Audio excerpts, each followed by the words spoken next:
খবর 24 সাথে আপনাকে স্বাগত।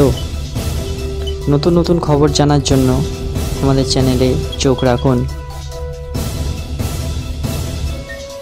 তৃণমূল কাউন্সিলরের গ্রেপ্তারির পর নতুন তথ্য উঠে আসছে। সিআইডি সূত্রে খবর, ব্যবসায়ী অপহরণে আগেও যোগ ছিল তৃণমূল কাউন্সিলর মিলন সর্দারের।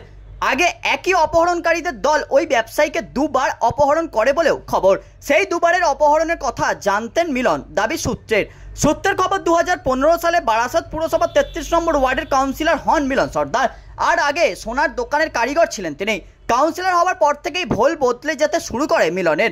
2015 থেকে 2020 সালের মধ্যে আবাস যোজনার বাড়ি দেওয়াকে কেন্দ্র করে মিলন বহু টাকা নয়ছয় করেন বলেও অভিযোগ ওঠে। এলাকার লোকজন তার বাড়িতেও ঘেরাও করেন। এলাকা সূত্রে খবর, বাড়ি দেওয়ার নাম করে যাদের কাছ থেকে টাকা নিয়েছিলেন, পরে বেশ কয়েকজনকে সেই টাকা ফেরানো তিনি। মিলনের বিরুদ্ধে একাধিক পুকুর ভরাটেরও অভিযোগ রয়েছে। এলাকায় নগদে প্রচুর জমি কিনেছেন বলেও অভিযোগ ওঠে। সিআইডি সূত্রে খবর, আগে দুবার অপহরণকারীদের সব রকমের ব্যবস্থা করে দিয়েছিলেন মিলন। বারাসাতে ফ্ল্যাটের ব্যবস্থা করে দিয়েছিলেন তিনি। অভিযোগ, এবং আগের দুবারও অপহরণকারীদের জন্য গাড়ির ব্যবস্থা করে দিয়েছিলেন তিনি। 3বার 3টি পৃথক ফ্ল্যাটের ব্যবস্থা করেন মিলন সর্দার। পরিচিত লোক থাকবে বলে বাড়ি ভাড়ার ব্যবস্থা করে দেন মিলন বলে খবর। ব্যুরো রিপোর্ট, খবর 24/7।